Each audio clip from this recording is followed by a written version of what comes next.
Salam, növbəti situasiyalarımızın da izahına baxaq. 11-ci situasiya ilə davam edirik. Biraz böyüdək. Deməli, doymuş aldehid verir və reaksiya daxil olduğu maddə gümüş bir nitratın, gümüş bir oksidin amoniakda məhlulu və hidrogenlə. Təbii ki, aldehid oksidləşən zaman karbon turşusunu əmələ gətirəcək. A maddəsi karbon turşusudur və aldehid hidrogenləşən zaman, yəni reduksiya olunan zaman bir atomlu birli spirt əmələ gətirir. Bu da B maddəsidir. Burada dəyişməyən nədir? Karbon atomlarının sayı. Deyir, yuxarıda molekulunda 2 ədəd üçlü karbon atomu olan X doymuş aldehidinin gümüş bir oksidin amoniakda məhlulu ilə reaksiya, hidrogenlə reaksiya zamanı AB üzvü maddələrinin alınması verilib. AB-nin reaksiyasından da Y üzvü maddəsi, yəni spirtlə karbon turşusundan burada mürəkkəb efir əmələ gələcək. Üçüncü reaksiya olaraq. Və hər birində, birinci, ikinci reaksiyanın hər birində 2 mol X sərf olunub. 2 mol aldehid. Üçüncü reaksiya zamanı alınan Y maddəsinin kütləsi 300 qramdır. Bu 2 mol belə deyək ki, mürəkkəb efirin kütləsidir. Deməli 1 molu 150 qramdır. Və birinci, ikinci reaksiyalar üzrə, burada çıxımlar da var. Birinci, ikinci reaksiyalar üzrə praktiki çıxım 100%-dir. Yəni aldehiddən tamamilə karbon turşusu alınıb, eyni 2 molundan 2 mol və 2 mol X-dən də 2 mol B olaraq, yəni spirt alınıb. Bu 100% çıxımlandır. Üçüncü reaksiya üzrə isə, yəni karbon turşusu və spirtdən isə 75% praktiki çıxımla 300 qram maddə alınıb. Birinci oradan başlayaq. Deməli, bizə verib ki, 2 mol X maddəsi, hansı ki buradan alınır 2 mol A və 2 mol B 100% praktiki çıxımla və A ilə B-nin də qarşılıqlı təsirindən alınıb Y maddəsi mürəkkəb efir olaraq. Normalda 2 molundan 2 molda Y alınmalıydı. Nə zaman? Əgər 100% praktiki çıxım olsaydı. Amma bizdə 75% praktiki çıxımdır. Deməli, burada 1,5 mol mürəkkəb efir alınır. Yəni Y maddəsi. Onda buradan 2 yox, buraya yazırıq 1,5. Və 1,5 mol Y-in kütləsi 300 qrama bərabərdir. Onda 1 molu, yəni MR-i nəyə bərabər olacaq? Hər hansı bir X yazaq və yaxud da ki A yazaq, buradakı X-lərlə qarışmasın. Görək, bir saniyə, 1 molu isə A, yaxud da ki MR. Deməli, 300-ü bölək, 300 bölünsün 1,5. Bu da eləyir, deməli, 200. Yəni, MR və yaxud da ki A bərabərdir 200. İndi, monoamin, daha doğrusu, bir atomlu spirt və karbon turşusundan doymuş mürəkkəb efir əmələ gəlir. Çünki doymuş aldehiddən əmələ gəlib. Doymuş mürəkkəb efirlərdə SN, H2, O2 ümumi formuldan ifadə olunur. Onda 14M plus 32 bərabərdir 200-ə. 200-dən 32-ni çıxıb, bunu da 14-ə böləndə N-in qiymətini tapırıq 12. Deməli, 12 bu mürəkkəb efirin 1 molunda olan karbon atomlarının sayıdır. 1 molunda 12 dənə karbon varsa, bunun 6-sı spirtdən, 6-sı da karbon turşusundan gəlib. 6 karbon buradan, 6 karbon da buradan. Yəni 1 molunda təbii ki 6 karbon və onda belə çıxır ki, elə aldehidin tərkibində 6 karbonu var. C6H12 o format. İndi gələk quruluşlarına. Deyir, molekulunda 2 ədəd üçlü karbon atomu olan X. Biz tapdıq ki, X-in tərkibində 6 dənə karbonu var və bu 6 dənə karbonun quruluşda elə yazırıq ki, 2 dənə üçlü karbon atomu olsun. Bu bir, bu da ikinci üçlü karbon atomu və COH da bura yazsaq, aldehid qrupasını 6 dənə karbonu düzəltmiş oluruq. Deməli, aldehidin formulu budur. Və bundan alınan spirt, deməli, burada CH2, yəni zəncir quruluş olaraq eyni formada qalır. Sadəcə burada CH2OH şəklində olur və bundan alınan karbon turşusu yenə də zəncir olduğu kimi qalır və bu karbon COOH-a çevrilir. Yəni karbon turşusunu da, spirti də müəyyənləşdirmiş olduq. İndi baxaq, görək nələri istəyir bizdən. X-in beynəlxalq nomenklaturuna adını yazın, birinci və ikinci reaksiya tərniklərini yazın, əmsallaşdırın. X-i biz belə bir şey aldıq, düzdürmü? COH və bunu beynəlxalq olaraq adlandırsaq 1, 2, 3, 4 nömrələyirik və 2, 3 dimetil butanal. Bu oldu beynəlxalq adlandırması. Daha sonra deyək ki, birinci və ikinci reaksiya tərniklərini yazın. Oksidləşmə və reduksiya proseslərini istəyir. Bunun üzərinə gümüş piroksidin amoniakda məhlulunu gəlsək, buradan alacağıq həmin bu reaksiya. Belə də yazaq. COOH 2 mol argentium çökəcək gümüş güzgü reaksiyası üzrə və üzərinə hidrogen əlavə eləsək, bu zamanda birləşmə reaksiyası ilə spirtə çevrilmiş olacaq. Bir atomlu birli spirtə. Bu da CH2OH şəklində. Digərlərin hidrogenləri tamamlamadım. Bu da birləşmə reaksiyası üzrə. Birinci və ikinci reaksiyalar əmsallaşmağa da başqa ehtiyac yoxdur. Bircə dənə burada ehtiyac oldu. Sonra Y-in alınma reaksiyasının tənliyini yazın və Y molekulunda qeyri-polyar kovalent rabitələrin sayını tapın. Y-in alınma reaksiyası Y üçüncü reaksiya üzrə alınmışdır. Həmin spirt və həmin karbon turşusunun belə yazaq, efirləşmə reaksiyası üzrə. Bu da spirtimiz. Bir saniyə, bunun H2'sini yazaq ki, spirt olduğu müəyyən olsun. Deməli, bunların reaksiyasının efirləşmə reaksiyası üzrə alınır mürəkkəb efir, hansı ki COO və buradan birləşdirək CH2 və eyni formada da davam edirik. Bu da oldu bizim mürəkkəb efirimiz, Y maddəmiz və molekulunda qeyri-polyar kovalent rabitə sayı ümumiyyətlə sadə efirlərdə də, mürəkkəb efirlərdə də karbon sayından 2 dənə azdır qeyri-polyar kovalent rabitə. Ona görə burada 12 dənə karbon var. 12-dən də 2'sini çıxanda eləyəcək 10 qeyri-polyar kovalent rabitə. Gəldik 30-cu suala. Deyir, beynin molekul daxili dehidratlaşma məhsulunu və beynəlxalq nomenklatura ilə adlandırın. Məhsulunu beynəlxalq nomenklatura ilə adlandırın. B maddəsi nə idi bizdə? B spirt idi. Spirtin quruluşunu birinci yazaq. CH2OH. Molekul daxili dehidratlaşdırsaq, yəni eyni molekulun daxilinə temperatur 140 dərəcədən yuxarı temperaturda turş katalizatorluğunda su çıxır. Buradan OH, buna birləşik olan karbondan da hidrogen çıxacaq və aralarına 2 qat rabitə düşəcək. Bu zaman alınan maddəmiz budur. Yəni alkendir və indi bu alkeni beynəlxalq nomenklatura ilə adlandırsaq, yenə 2 qat rabitə yaxın tərəfdən nömrələyirik. Onda olur 2, 3 dimetil butin 1. Və bu məhsulun molekulundakı karbon atomlarının hibrid orbital sayını ümumi hibridlər 4-dən çıxılsın 2 ilə alkenlərdə hesablanır. N-in qiyməti 6-dır. 4 dəfə 6 24. 24-dən də 2 çıxanda olur 22. Keçdik növbəti 12-ci sualımıza, situasiyamıza.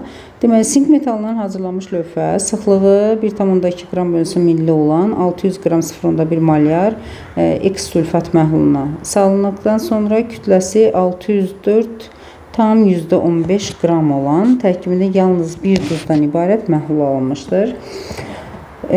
Biz indi bunu yazaq. Sink üzərinə X2 SO4 3 valentli bir metaldır. Təbii ki, buradan lövhədəki, daha doğrusu məhluldakı artımdan görsənir ki, lövhədə azalma baş verib. Yəni, reaksiya baş verib bunların arasında. Sink SO4 plus X və X 3 valentli olduğuna görə bura 3 yazsaq, bura 3 yazsaq, burada 2 yazırıq. X2, əmsallaşmamız düzəldi. İndi 3 mol sink, yəni 65 vur 3 reaksiya daxil olanda buradan 2 mol X alınır və biz nə görürük? Deməli, birinci buradan X2SO4 üçün mol miqdarını tapaq. Mu bərabərdir CV. Bir saniyə, lövhənin sıxlıq verilib. Birinci buradan M-i hesablayaq. M bərabərdir Rho V düsturu ilə. M neçədir? 600 qram. Rho-nu bilmirik. Amma daha doğrusu Rho-nu verib 1,2. V-ni isə biz hesablayırıq. Buradan 600-ü 1,2-yə böləndə alırıq 500 milli. Deməli, həcmi tapdıq 500 və maliyyə qatlığı da verib 0,1. Onda nü bərabərdir CV düsturuna əsasən bu 500 millini 0,5 litr kimi ifadə eləsək, 0,5 vurulsun 0,1, bu da eləyir 0,5 mol. Deməli, X sulfat burada 0,5 moldur. Və 1 molu ilə 3 mol sink reaksiya daxil olursa və yaxud da ki, qramla yazsaq 65 vur 3, yəni 195 qram, böyle qramla yazaq, 195 qramdırsa 1 molda 0,5-də nə qədər olacaq? 195-i 0,5-ə vuranda 9,75 qram. Və 9,75-dən 195 qramdan 2x-ə gəlir. 9,75-də görək nə qədər burada nə yazır məhlulda. Deməli 600-dən 4,115-ə gəlsə 4,115 qram məhlulda artım, lövhədə azalma deməkdir. Deməli biz baxırıq ki 9,75 qram sink reaksiya daxil olanda 4,15 qram lövhədə azalma baş verəcək. Bəs 195 qramda nə qədər azalma baş verəcək? Biz tapaq görək tam reaksiyada nə qədər fərq var. 195-i vururuq 4,15-ə, bölürük 9,75-ə. Bu da eləyir 83 qram azalma. 83 qram azalma. Bu lövhədəki azalmadır.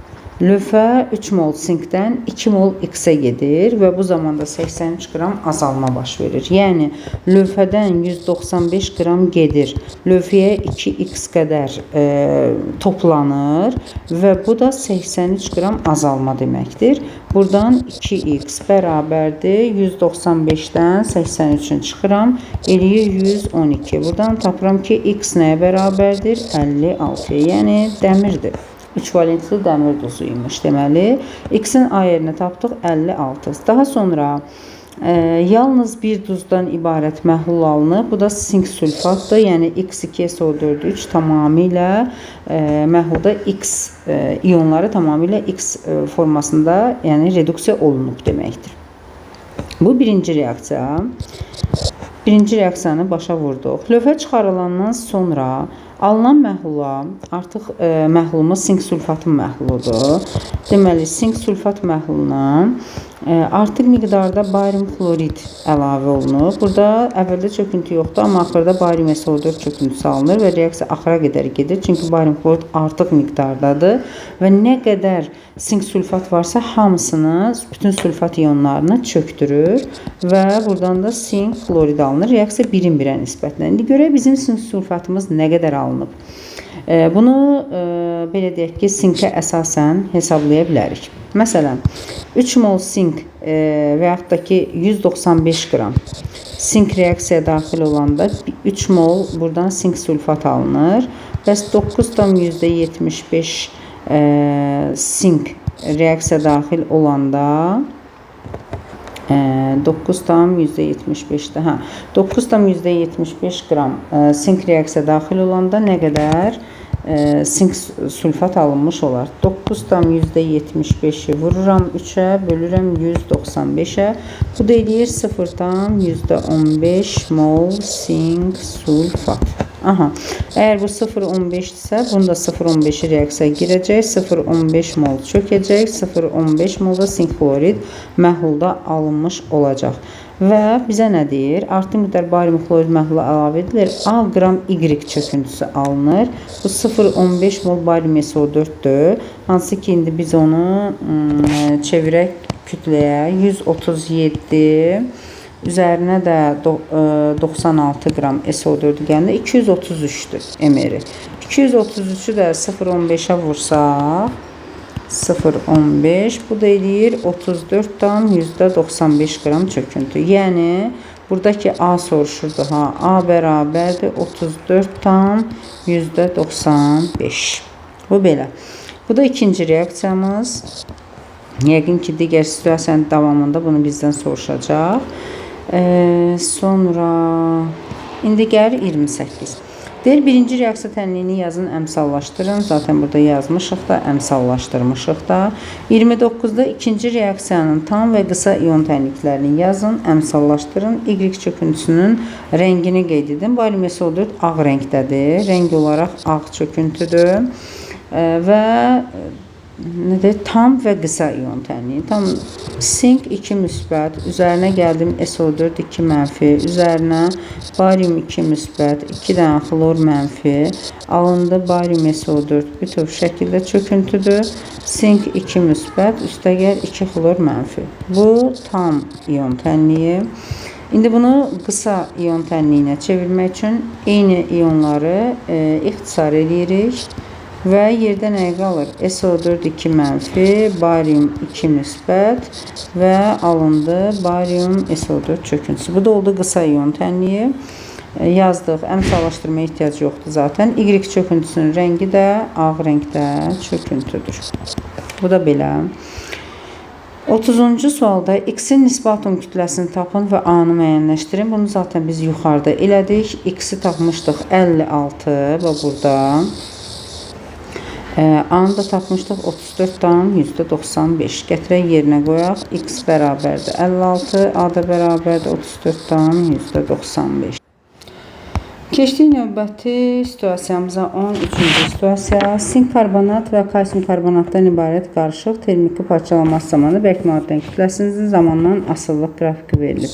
Sink karbonat, bir də kalsium karbonat, hər ikisi eyni formada parçalanma reaksiyası göstərir. Sink O karbon qazı, burada isə kalsium O və karbon qazı şəklində. Təbii ki, parçalama reaksiyalarında biz bərk kütlədəki azalma, qaz və suyu nəzərdə tuturuq. Burada da 477'dən 400'ə düşüb. Yəni 77 qram azalma var. Tutaq ki, bu X, bu da XY, belə yazaq. 44X və 44Y nəyə bərabərdir? 72'yə. İndi görək, bunlar 11'ə ixtisar gedərlər də. 4X, 4Y bərabər olacaq 7'yə. İndi görüm 7 də 4'ə bölünürmü? Bu da bölünür. Yəni X plus Y bərabərdir 1 tam %75. Belə sadələşdirə bilərik.